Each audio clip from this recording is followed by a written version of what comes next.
Hello friends, आप लोग का स्वागत है आपके YouTube channel learn as layman पे। मैं राजीव कुमार आपको पिछली क्लास में स्टैंडर्ड फार्मूला लिमिट का जो स्टैंडर्ड फार्मूला था उस पर आधारित आपको क्वेश्चन करवाया और आपको बताया कि कैसे कैसे इस पे क्वेश्चन आते हैं और कैसे आप क्वेश्चन सॉल्व कर सकते हैं। आज हम एक न्यू टॉपिक, जब आपको लिमिट में क्या हो इन्फिनिटी दे दे, मतलब लिमिट एट इन्फिनिटी, अब इन्फिनिटी पे लिमिट निकालना हो तो फिर कैसे निकाला जाए। आप समझते हैं कि इन्फिनिटी का मतलब अनंत होता है, तो ऐसे अगर वैल्यू दे दिया जाए तब आप कैसे से limit x tends to infinity c term, c मतलब आप कांस्टेंट कोई भी टर्म हो तो आप क्या यहाँ वैल्यू आएगी। अगर limit x tends to minus infinity दे रखा हो तो फिर कांस्टेंट टर्म हो तो वो क्या वैल्यू आएगी। या limit x tends to infinity x पे हो, limit x tends to minus infinity x पे हो, limit x tends to infinity 1/x हो, या limit x tends to minus infinity 1/x हो। बहुत सारे टर्म हैं जिसको एक एक करके, और ये क्लास जो है बहुत दिलचस्प होने वाली है क्योंकि इसमें हम ग्राफ से समझाते हुए आपको समझाएंगे। जैसे आपको मैंने पिछली क्लास में ट्रिग्नोमेट्री में भी, ठीक है, और फंक्शन जो ग्राफ फंक्शन पढ़ाए हैं क्लास 11th में, उसमें भी ग्राफ से रिलेटेड क्वेश्चन समझा चुके हैं। बाकी इन ग्राफ का एक बार इसमें डोमेन और रेंज से रिलेटेड एक वीडियो लेके आएंगे, उसमें क्लियर से आपको समझाएंगे। अभी सिर्फ हम बेसिक बेसिक बातें करेंगे जिससे कि आपको ये फार्मूला याद करने की जरूरत ना पड़े, आप सिर्फ ग्राफ से फार्मूला को सॉल्व कर सकते हैं। चलें, आपको एक देखिए बेसिक चीज बता रहे हैं। पहले दिया है limit x tends to infinity. अब समझिए, एक चीज आपको बेसिक समझना बहुत जरूरी है कि ये कोई भी चीजों का वैल्यू, अगर आप x की वैल्यू पुट करते हैं, आप हमेशा याद रखिए, अगर x की वैल्यू आप पुट करते हैं, ठीक है, तो आंसर क्या आएगी, y की वैल्यू आ जाएगी। ठीक है, ये तो आपको ही पता है। y मतलब कह सकते हैं इसको फंक्शन भी, जैसे डोमेन से हम फंक्शन से रिलेटेड कर रहे हैं, कोई भी चीजों में वैल्यू। अब जैसे इसमें x की वैल्यू दे रखा है तो ये जो आंसर आएगा, यहाँ पे जो आंसर आएगी वो किसकी वैल्यू होगी, y की वैल्यू होगी। किसकी वैल्यू होगी बच्चों, y की वैल्यू होगी। अब आप इसमें गौर कीजिए कि जब x टेंड्स टू इन्फिनिटी हो, मतलब x की वैल्यू x की वैल्यू क्या हो, इन्फिनिटी हो, मतलब ये क्या है, जीरो है, यहाँ 1 हो, ये 2 हो, ये 3 हो, बढ़ता जाए कहाँ तक, इन्फिनिटी तक बढ़ता जाए। तो आपको जब c है यहाँ पे कांस्टेंट टर्म है और आपको ही पता है कि ये किसकी ग्राफ है, y इक्वल टू c की ग्राफ है, तो आपको ये वैल्यू देखने हैं कि ये वैल्यू क्या मिल रहे हैं। ठीक है, कोई भी लाइन ले लो, जैसे y में c ले लो, c में क्या 2 3 4 कुछ भी आ सकते हैं, तो जो ये वैल्यू होगी उसी के ग्राफ बनते हैं। 10th क्लास में भी ग्राफ के बारे में पढ़ चुके हैं।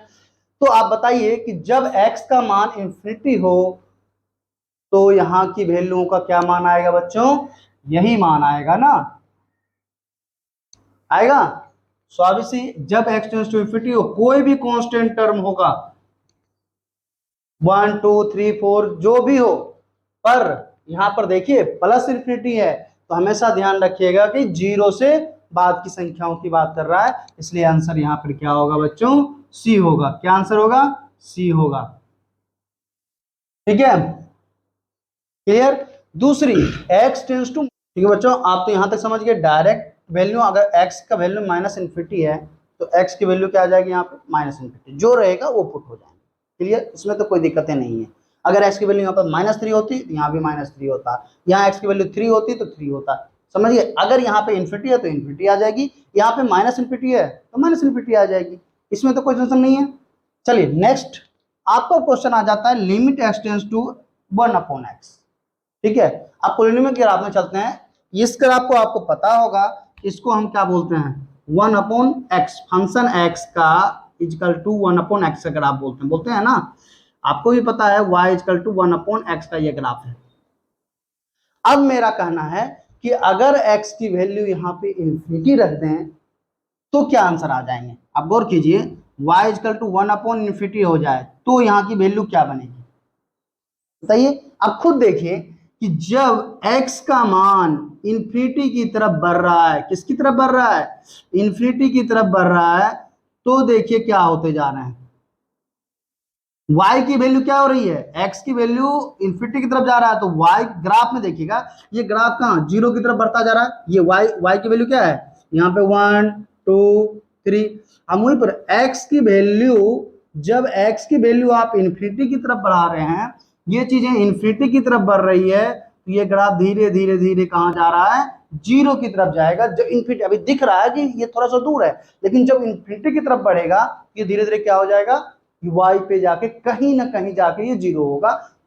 होगा होगा नहीं, पर मान लेते हैं कि ये जीरो की तरफ, नजदीक में जीरो की तरफ रहेगा, 0.1100 जो भी रहे, तो इसको हम वैल्यू क्या कहते हैं, जीरो कहेंगे।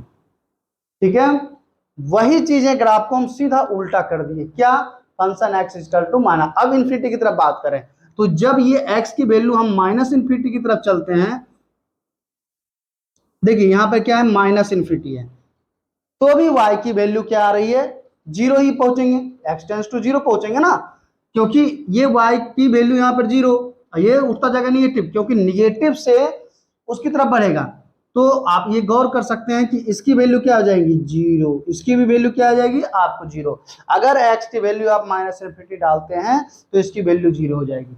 बताओ बच्चों, यहां तक याद करने में किसी को कोई दिक्कत? आप ज्यादा नहीं, आप ग्राफ याद कर लो, क्यों, ग्राफ आपको हर जगह काम आएंगे, क्योंकि आप कैलकुलस पढ़ रहे हो, तो ग्राफ आपको आनी चाहिए। इससे क्या है कि आप छोटे मोटे क्वेश्चन, जैसे भी एक ऑब्जेक्टिव क्वेश्चन आता है, इसी से बना के डायरेक्ट सॉल्व कर सकते हो। तो आपको याद रहना चाहिए कि ये किस चीज का ग्राफ है, ग्राफ कैसे बनते हैं, इसको नोट करते रहिए, और इससे आप क्वेश्चन को इसको सॉल्व इजी रूप से कर सकते हैं। अभी हम इसके बाद हम पढ़ाएंगे स्क्वायर फंक्शन, ये आपका था एक्स पे। अब उसके बाद स्क्वायर फंक्शन, एक्स स्क्वायर से फिर एक्सपोनेंशियल, एक्सपोनेंशियल से लॉगरिथम, इतने में आपको लिमिट का जो क्वेश्चन है इन्फिनिटी का, ये खत्म हो जाएंगे। चलिए नेक्स्ट आपको स्क्वायर फंक्शन की तरफ, ये फॉर्मूले जो है आप जरूर याद कर लीजिए, ये बहुत काम की चीजें हैं, ये आपको लिमिट में, इंटीग्रल कैलकुलस में बहुत जरूरी है, प्लस में उसका लिमिट निकालना सीखिए। अब हम क्या सीखेंगे, स्क्वायर फंक्शन का, ये ग्राफ बनते कैसे हैं और इससे लिमिट निकलते कैसे हैं।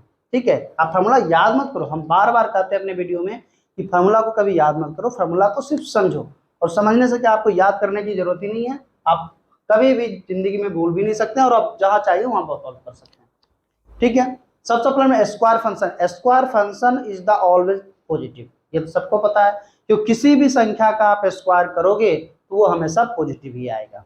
आप -2 का करते हो तो भी देखिए -2 इंटू माइनस माइनस प्लस हो जाते हैं, तो ये हमेशा ध्यान रखें कि पॉजिटिव ही रहेगा, निगेटिव तो आ ही नहीं सकता है।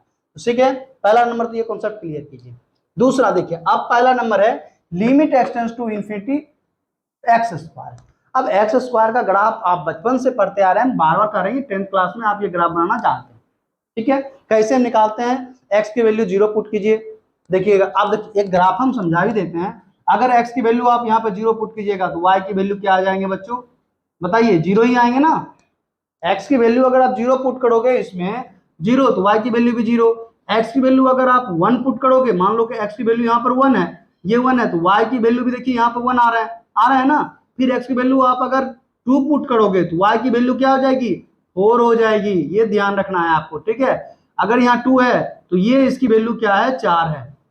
इसी तरीके से ये ग्राफ चलता है। अब देखिए, एक्स की वैल्यू आप यहाँ पे -2 पुट किए तो भी y की वैल्यू यहाँ पर क्या आ रहा है, पॉजिटिव में ही आ रहे हैं ना। तो ये चीजें अब समझाना है। अब देखिए, अब सीधी सी बात है, x की वैल्यू अगर इन्फिनिटी, हम इन्फिनिटी तक बढ़ते हैं तो भी y की वैल्यू क्या हो, इन्फिनिटी में ही जाएगा, मतलब उसके स्क्वायर में होके। तो इसलिए स्क्वायर तो इन्फिनिटी का स्क्वायर इन्फिनिटी ही होगा, तो एक्स स्क्वायर की वैल्यू यहाँ पर क्या आ जाएगी, इन्फिनिटी ही आएगी, वो भी पॉजिटिव आएगी। क्लियर। अब अगर limit x tends to minus infinity पे आते हैं, अगर आप माइनस इन्फिनिटी की बात करते हैं और ये क्या था, प्लस इन्फिनिटी माइनस इन्फिनिटी, तब भी आपकी y की वैल्यू यहाँ पर क्या मिल रही है, पॉजिटिव में ही, वो भी क्या, इन्फिनिटी ही मिलेगा। कॉन्सेप्ट क्लियर बच्चों। अब देखिए, limit x tends to 1/x square, अभी तक क्या था, अब 1 में अपॉन में आ गया। तो आपको भी पता है किसी भी संख्याओं में, अब देखिए इसका ग्राफ हम बना दिए, 1/x स्क्वायर का आप ग्राफ बनाइए।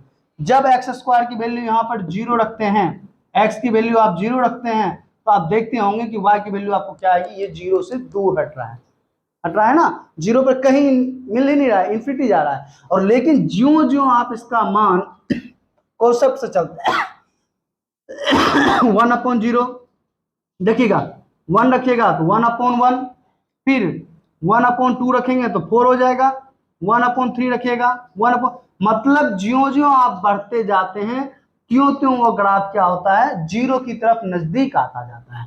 आ रहा है, आप x की वैल्यू अब कम डाल रहे हो, x की वैल्यू 0 डाले हैं तो y की वैल्यू क्या हो रही है, दूर भाग गई, 1/0 इन्फिनिटी हो जाते हैं, फिर 1। अब देखिए ये 1 से क्या हो रहा है, कमता जा रहा है, कमता जा रहा है, 1/4 1 से कम है, 1/3 1 से कम है, नहीं 3 के जगह यहाँ क्या हो जाएंगे 9, 4 के जगह यहाँ क्या हो जाएंगे 16। तो ये देखिए एकदम मतलब धीरे धीरे क्या हो रहा है, ये जीरो की तरफ जाता जा रहा है, जा रहा है, आप इसका निकालेंगे धीरे धीरे जीरो की। तो इसीलिए कह रहे हैं जब x की वैल्यू आप यहाँ पे इन्फिनिटी ले लोगे तो ये एकदम जीरो के करीब पहुंच जाएगा।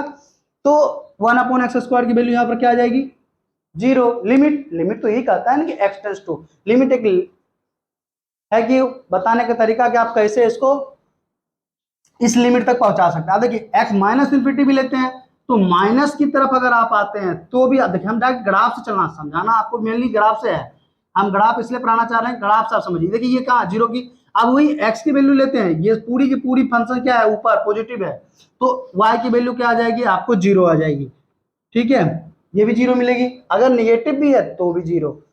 वही चीजें अगर जीरो पे रहता तो हम कहते हैं तो कोई संसर्ग ही नहीं है, वो इन्फिनिटी होता। अगर यहाँ x की वैल्यू इन्फिनिटी की जगह जीरो हो जाए तो ये इन्फिनिटी कहला जाएगा, ये हमेशा ध्यान रखना, 1/x² इन्फिनिटी में चला जाएगा। और अगर x की वैल्यू यहाँ इन्फिनिटी है तो ये जीरो हो जाएगा।